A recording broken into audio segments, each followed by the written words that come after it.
Welcome to the True P&L Deep Dive. Before we start, a quick disclaimer.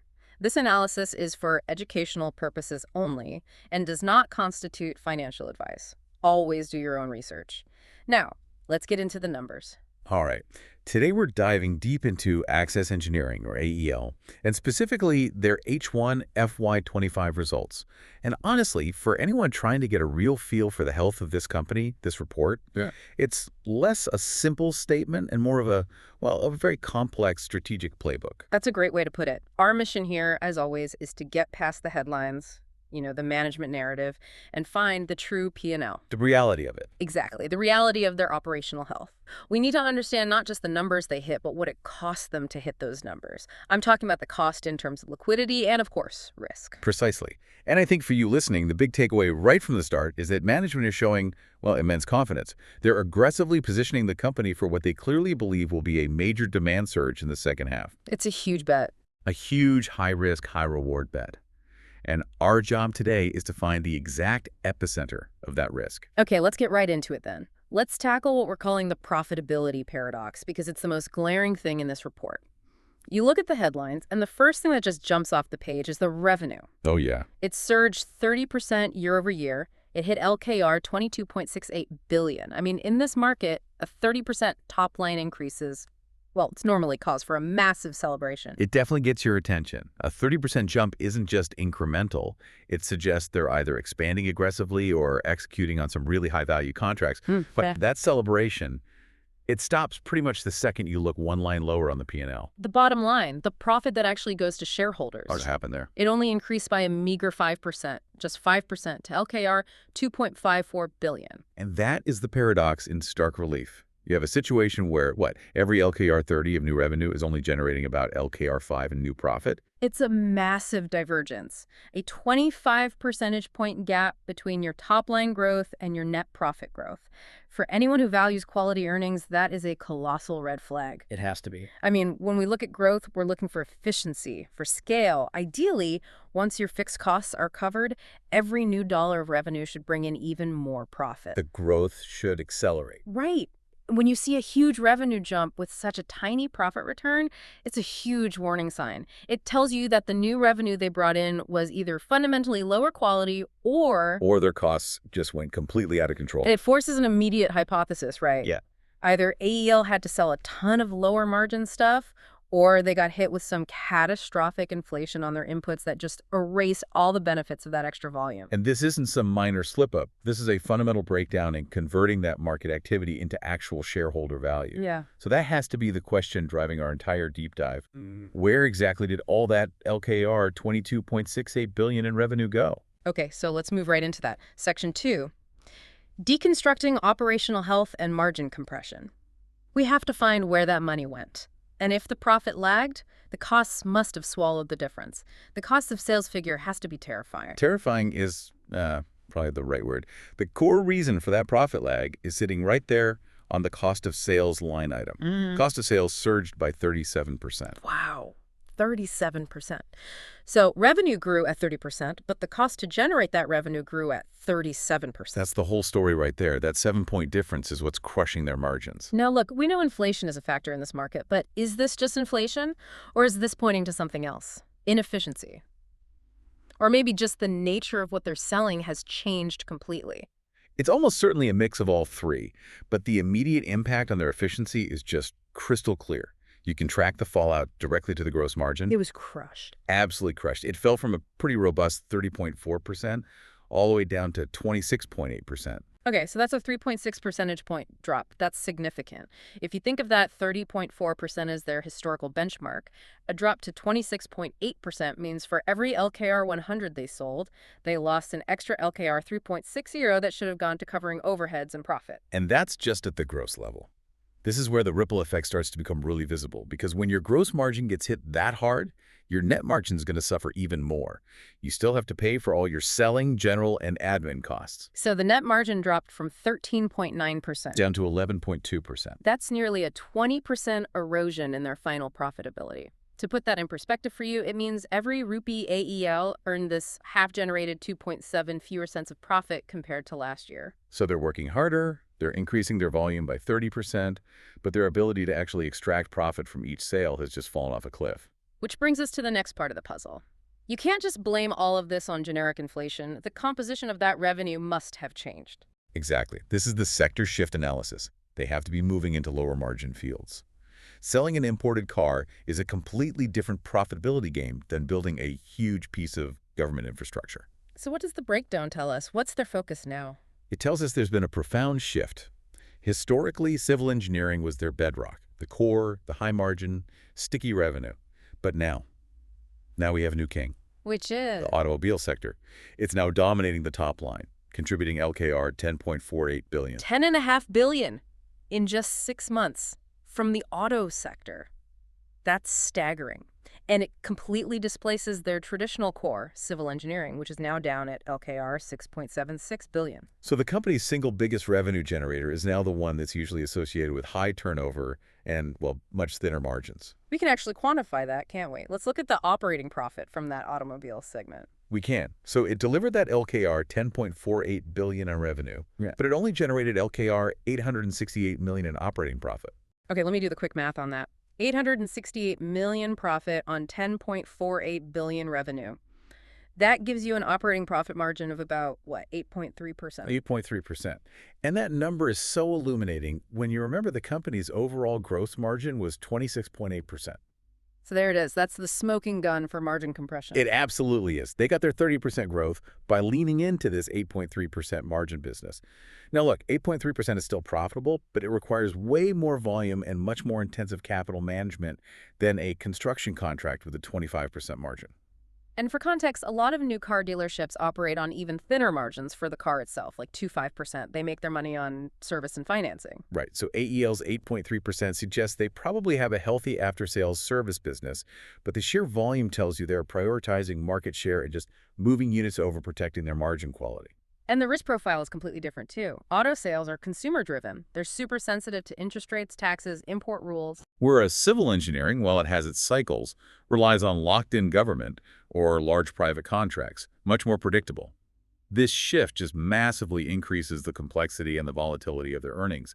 It's a whole different ballgame. So let's compare that 8.3% to the areas where they're still doing really well. We should highlight the construction material production segment. That looked like a real bright spot. A critical source of high-quality earnings. That segment brought in LKR 3.15 billion in revenue. But it delivered LKR 571 million in operating profit. That's excellent. The math on this one is impressive. 571 million on 3.15 billion in revenue. That puts its operating margin around 18.1%. So now we see the strategic split in the business. The construction materials side is operating at more than double the margin of the automobile segment. This is the value of their vertical integration right here. By producing their own materials, asphalt, concrete, quarry products, they can shield themselves a bit from that 37% cost surge that hit the rest of the business. It's a high margin buffer, the most stable part of the whole operational picture. And finally, we should just mention the property segment. It holds LKR 12.8 billion in assets. But as you said, these are classic long-term plays. They aren't there to generate immediate cash. They just confirm that the operational core now lives and dies by construction, materials, and this new high-volume, lower-margin auto trade. Okay, so we've painted a pretty detailed picture of a company that's chasing top-line growth at almost any cost to its gross margin. But that profitability paradox, the fact that costs just exploded past revenue, that's only half the story. It is. The real pain, the true story, is revealed when we leave the world of accounting profit and enter the world of actual cash. Which brings us to what might be the most brutal part of this report, Section 3. Cash is king, the crisis and conversion. This is where we have to aggressively compare the accounting P&L to the cash flow reality. And look, let's start by giving credit where it's due. If you look at their operating profit before any changes in working capital, the number is a solid LKR 5.63 billion. That's a good number. It confirms the business is fundamentally viable. They can sell things for more than they cost, and they can cover their immediate overheads. On paper, they earned LKR 5.63 billion from operations. But this is where that theoretical paper profit slams into the brick wall of financing a 30% growth spurt. The working capital drain. It didn't just eat that LKR 5.63 billion profit. It went so far beyond that they had to bring in huge external financing just to keep the lights on. Okay, let's break down the mechanics of this cash flow crisis for everyone. When a company grows this fast, it just consumes cash. It needs massive amounts of capital to bridge that gap between paying your suppliers and getting paid by your customers. Exactly. And the single biggest drain on cash was inventory. The inventory drain. We saw a massive negative impact from changes in inventory, totaling a staggering LKR 8.47 billion. 8.5 billion cash, just locked up in inventory. This means Access Engineering spent LKR 8.47 billion more on buying or making goods, whether it's raw materials, car parts, or finished vehicles, than they actually managed to sell in the first half. And that cash just goes straight on the balance sheet as an asset. Yeah. But it's totally inaccessible. You can't spend it. We have to speculate on what's in that inventory pile because LKR 8.47 billion is huge. If it's mostly raw construction materials, the risk is price volatility and storage costs if it's finished cars. Then the risk is obsolescence. Yeah. Slow sales. That LKR 8.47 billion represents management's giant bet on H2 demand. Now let's look at the second major drain, the receivables drag. This added another LKR 3.38 billion negative impact. And this is the cost of that 30% revenue growth. That LKR 3.38 billion increase means AEL is giving its customers very generous credit terms, probably to win those big contracts. They've booked the revenue, they've incurred the 37% cost of sales, but the cash is still stuck out there as customer IOUs. So they're taking longer to get paid, which just makes their liquidity position worse and worse. They're basically acting as a bank for their own customers. And we have to mention what didn't happen. Often, a high-growth company can finance some of this by stretching out payments to their own suppliers, increasing accounts payable. Right. You'd expect to see a positive cash flow contribution there to offset some of this. But we don't. The fact that inventory and receivables ballooned so much that they needed nearly LKR 12 billion in new debt suggests they were either unable or unwilling to squeeze their suppliers. The full financing burden fell right on their own shoulders. So when you add up the inventory drain, the receivables drag, and the lack of supplier financing, that LKR 5.63 billion in operating profit just vanishes. It's completely evaporated. And here is the stunning, crucial result of this whole collapse in efficiency. The net operating cash flow, the NOCF for H1 FY25, was a staggering -LKR 5.51 billion. Let me repeat that. The cash generated from their core day-to-day business operations was massively negative. And once you factor in the money they had to spend on maintaining machinery and buying new assets, your CapEx, the free cash flow, was even worse. It landed at LKR 5.77 billion. This is where the paper profit story just completely falls apart. They reported LKR 2.54 billion in accounting profit, but they actually ended the period needing to find nearly LKR 6 billion in cash just to keep the business running. Let's just cement how severe this is with one metric. The cash conversion ratio. It was -1.98x. -1.98. That's a deeply alarming number. It means for every single rupee of profitable sales they booked on paper. They needed to find an additional LKR 1.98 in external funding just to finance the working capital for that sale. Let's pause on that because that needs an analogy. Let's say you run a successful bakery. Your P&L, your accounting statement, says you made LKR 100,000 in profit because you sold a ton of custom wedding cakes. That's AEL's LKR 2.54 billion paper profit. Okay. But to make those cakes, you had to buy LKR 50,000 of extra flour and sugar that you haven't used yet, which is now sitting in your pantry. That's the inventory drain. And LKR 70,000 worth of your biggest orders were for corporate clients who won't pay you for another 3 months. That's the receivables drag. So even though your profit line looks great, your cash register's empty, you can't pay your baker, you can't pay the electricity bill, you actually have a massive deficit. That's the negative LKR 5.77 billion free cash flow. The company is growing, yes, but they are paying for that growth almost entirely with future liquidity, which has to be financed right now. And that leads directly to the next question. Funding the gap. How on earth do you sustain a 30% revenue jump and an LKR 5.5 billion operating cash deficit without going bankrupt? By borrowing. By borrowing a lot.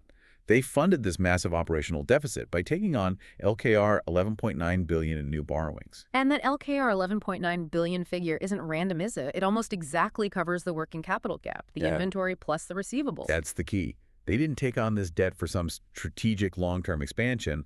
They took it on to pay for their immediate operational needs, pay for the inventory they couldn't sell and the customer invoices they couldn't collect. It's debt being used to paper over an operational failure. And that's a critical distinction for you to understand. Debt to build a new factory is very different from debt to fill a hole in your cash flow. And that decision is the perfect bridge to our next section. The balance sheet bet.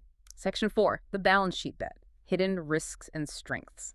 This is where we see the physical result of that LKR 11.9 billion debt infusion. And the headline item on the asset side has to be the inventory bump. Without a doubt. Inventories exploded by 33.6% in just 6 months, reaching a mammoth LKR 33.66 billion.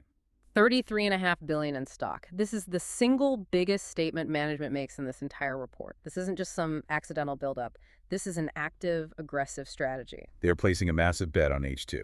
They're betting on a strong recovery in construction to move materials, they're betting on high auto sales to move cars, and they're probably betting that input costs will keep rising, making their current stockpile look cheap later. And if that bet pays off, that LKR 33.66 billion in inventory gets sold at healthy margins, and that negative cash flow will reverse spectacularly. But if demand is sluggish, or if commodity prices fall, they're stuck with huge holding costs, storage, insurance, obsolescence, and of course, the interest payments on the LKR 11.9 billion of debt they used to buy it all.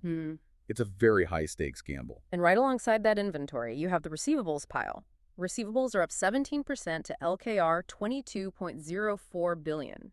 This growth in credit sales, combined with the inventory bloat, is a perfect storm for liquidity risk. It just compounds the problem. If a few of your big customers delay payment or worse, default, your immediate liquidity problem becomes severe. You'd be stuck having to pay for the LKR 33 billion in inventory you bought, even if the people who bought the finished product never pay you. So let's look at the cost of this on the other side of the balance sheet.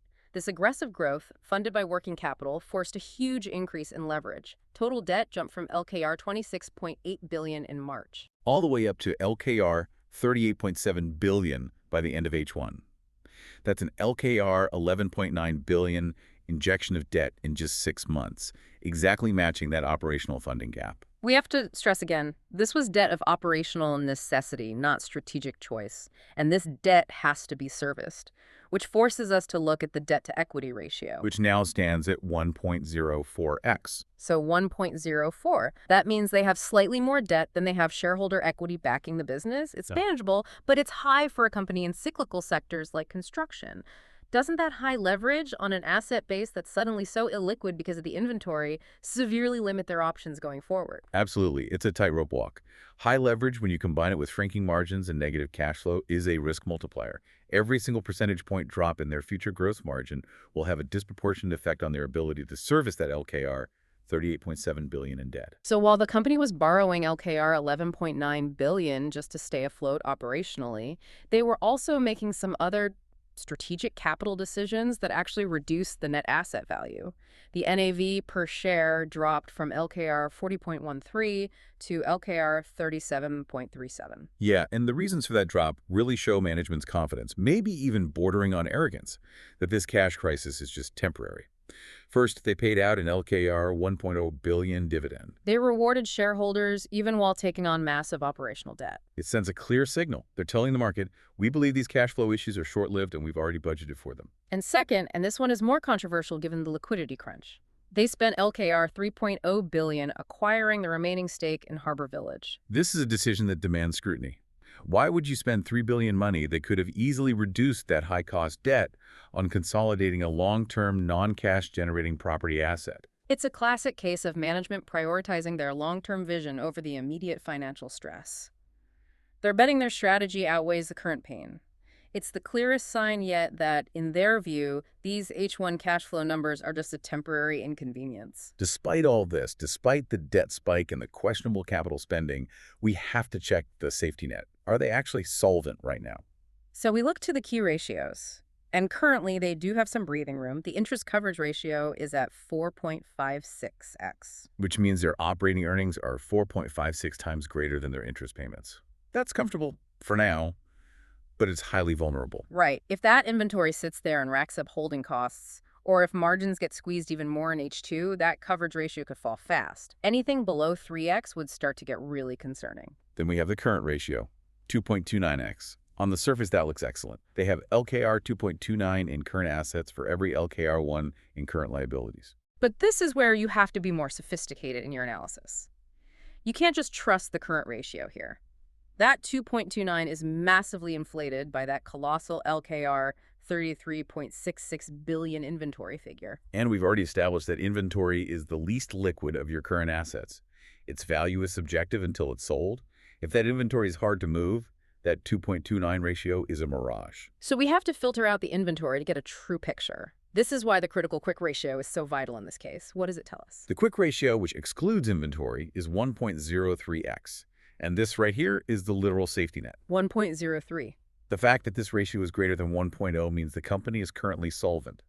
They can meet all of their short-term obligations using only their cash, short-term investments, and receivables. Let's just elaborate on why that 1.03 is so critical. It means that even if they had to write down that entire LKR 33.66 billion of inventory to zero a complete catastrophe, they would still have enough liquid assets to pay their short-term bills. Precisely.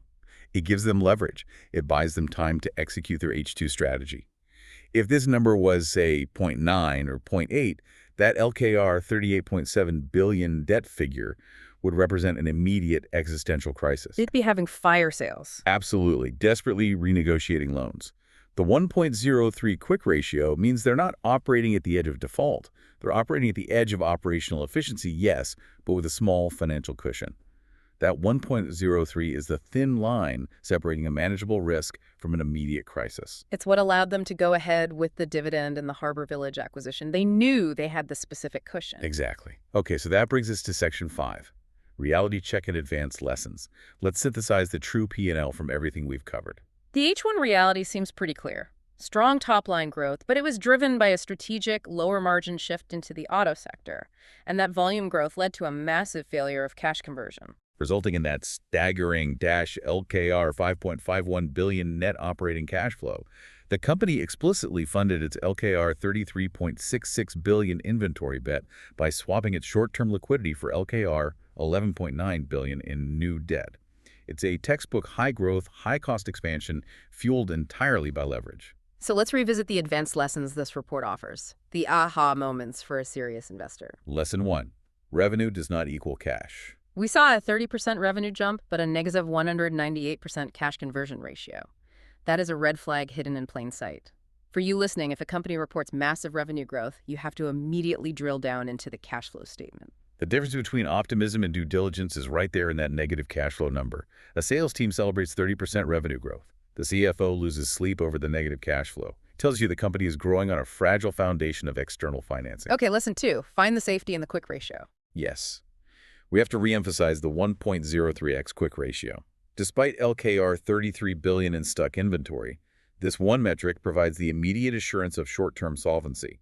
Without it, the LKR 38 billion of debt would be an unmitigated disaster.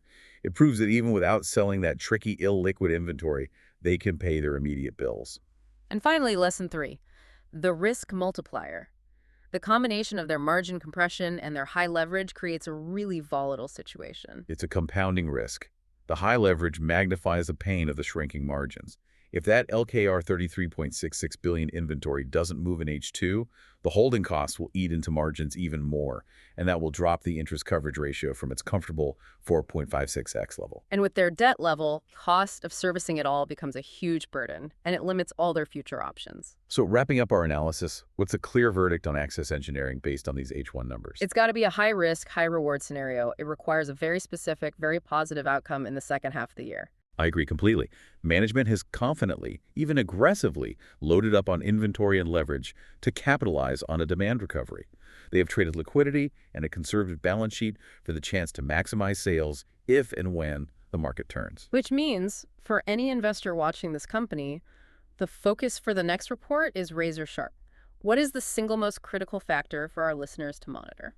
Inventory turnover. Watch it like a hawk. That LKR 33.66 billion stockpile has to shrink, and it has to shrink substantially and rapidly. And if it doesn't? If the H2 results come out and that inventory level is still high or worse, has increased, the market will likely punish the stock severely because it means two things. First, that's still a liquid cash.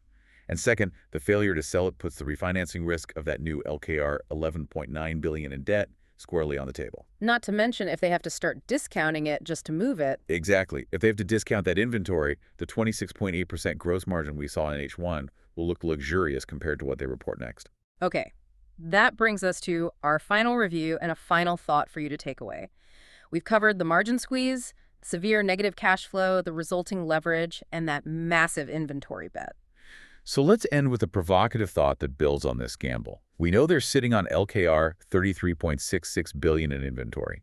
We know the debt to equity is high at 1.04x. Mm-hmm.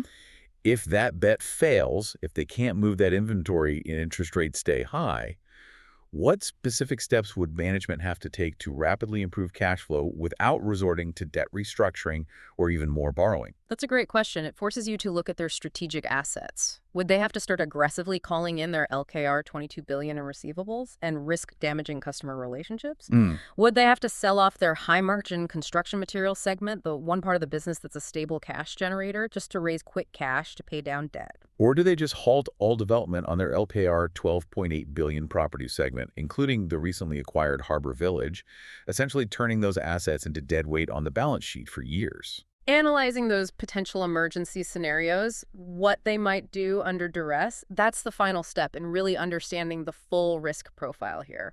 It shifts the focus from just reporting on the past to predicting management's actions under pressure. So that's your challenge, listeners. Analyze the levers they have left to pull. Thank you for joining us for this true P&L deep dive into Access Engineering's H1 FY25 results. We'll catch you on the next one.